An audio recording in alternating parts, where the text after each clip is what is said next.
Nnenna was about to begin picking the fruits when she noticed a giant egg laying by the corner.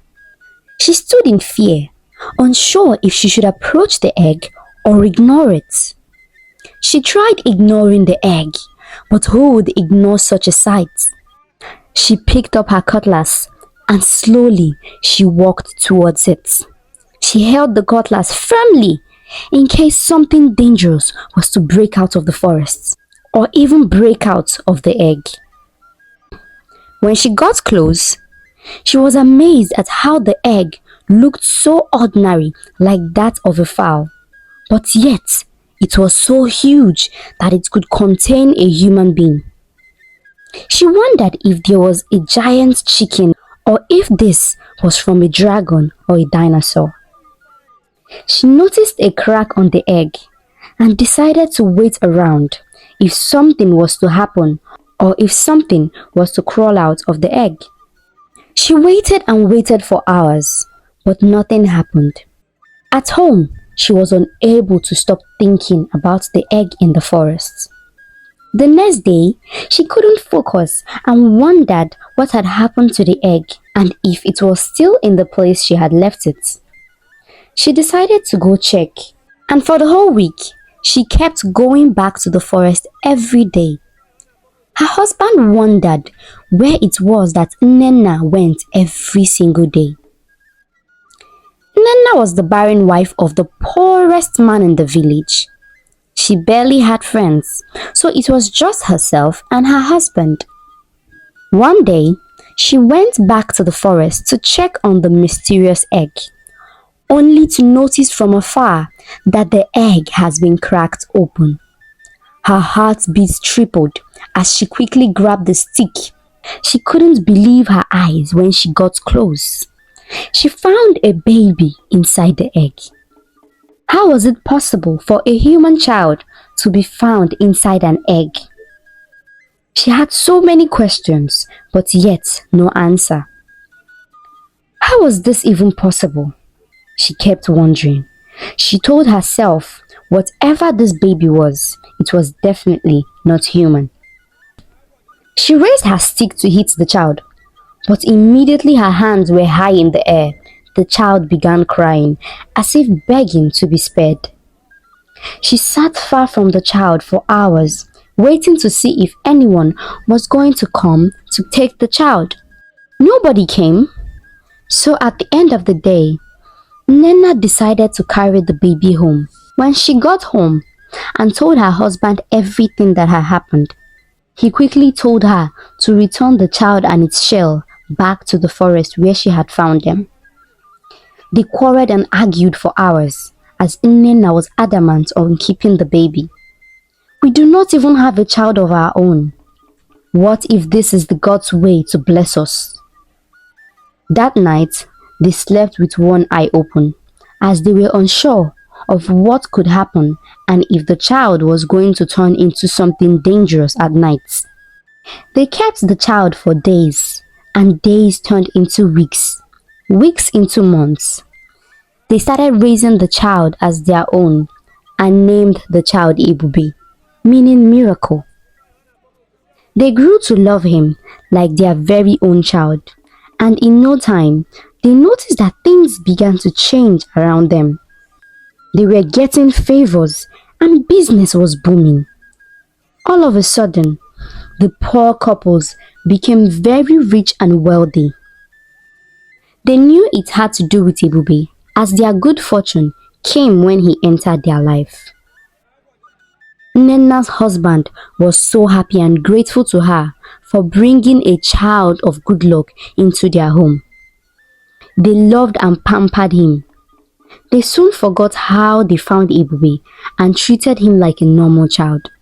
One day, after Ebube had turned 6 years old, he went outside to play with his peers when a wicked stepmother of one of the children present ran in with a long cane and began beating the poor child. Ebube was filled with rage. He asked the woman to stop beating the child, but she pushed him aside. Instantly, he stood up out of anger, and fire shot out of his eyes and burnt the woman to death. The children present all ran home in fear. They tried explaining to the adults what had happened, but no one believed them. Ebube's parents had become extremely rich, so no one wanted to get on their bad side or talk evil of them. Nena and her husband Chima were both gripped with fear when they heard the news. They knew deep down that the children were speaking the truth. They were reminded once again that their son was no ordinary human. They were confused at what their next step should be. They decided to lock him in their mansion and limit his association with people. They successfully locked him away till he was 18 years old. His evil side has slowly started to emerge, and he could no longer hide his taste for blood. It was then that his parents realized that the son they had brought home was a real blood-sucking demon. He would sneak out of his father's mansion on several occasions to feed on humans. Initially, his parents were unaware of this, but when they found out that their workers were beginning to miss, they finally became aware of what they had brought upon themselves. His parents pleaded with him to stop killing people before the villagers would take action. Since they had so much money, his parents started buying slaves to feed him. They would kill the slaves and store their blood for him to drink. This went on for quite a while. They started living as if they had a blood-sucking oracle in their house. One day, his father traveled to the neighboring village to buy slaves as usual. His mother also went to the market, leaving him alone in the house. Unfortunately, the king had sent the youth leader to invite Chima for a meeting. The youth leader arrived at the mansion, bearing the king's message.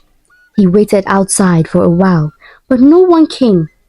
So he decided to enter the mansion without an invitation. "I would rather go back home and come back later," he said to himself. He was about leaving when an unknown hand gripped his arm and held to it strongly. He could feel his flesh peeling off. He struggled to break free, not minding if he would lose his arm in the process. He called out to Ebube for help, and immediately he mentioned Ebube's name. The hand quickly left him. He ran out of the house and met Nina outside. She was scared to see him coming out of their house, with his arms bleeding. "What are you doing here?" she asked. "I came only to inform your husband that the king summons him at the palace. But I am sorry to say that there is a beast inside your house and it almost killed me." Before Nena could try convincing him otherwise, he ran away from the house in fear. That night, Nena and her husband couldn't sleep. They knew they couldn't handle their son anymore. They had to do something.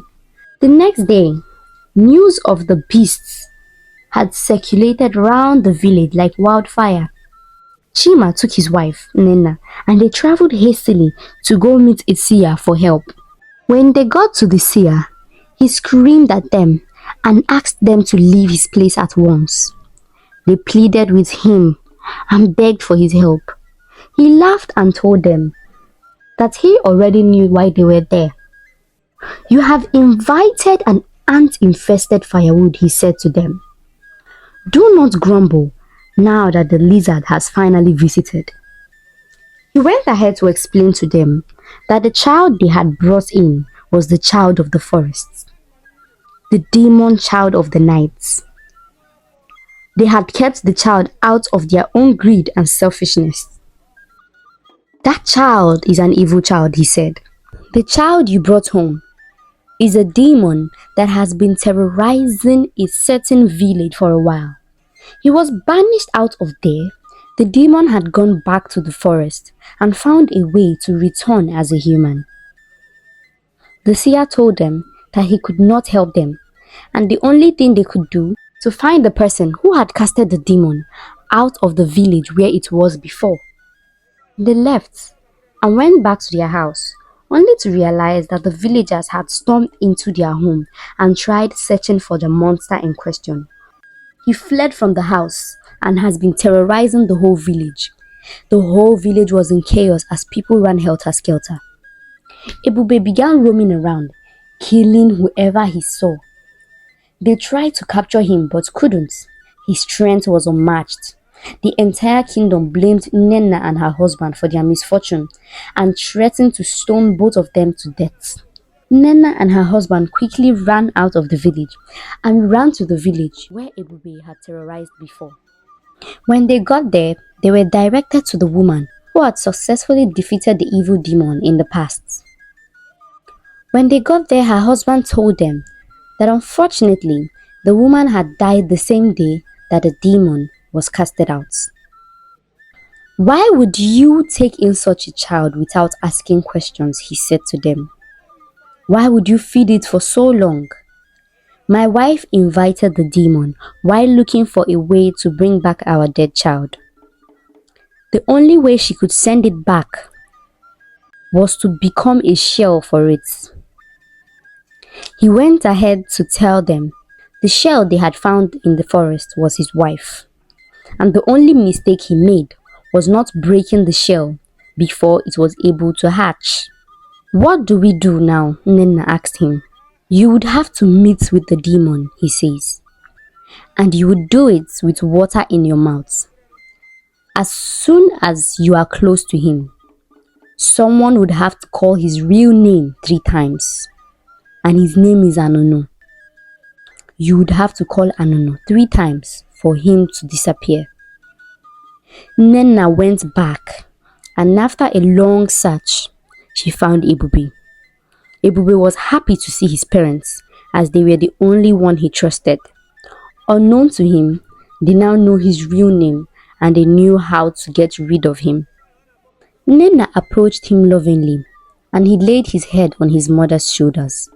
Immediately, Chima screamed out his name 3 times. Anunu! Anunu! Anunu!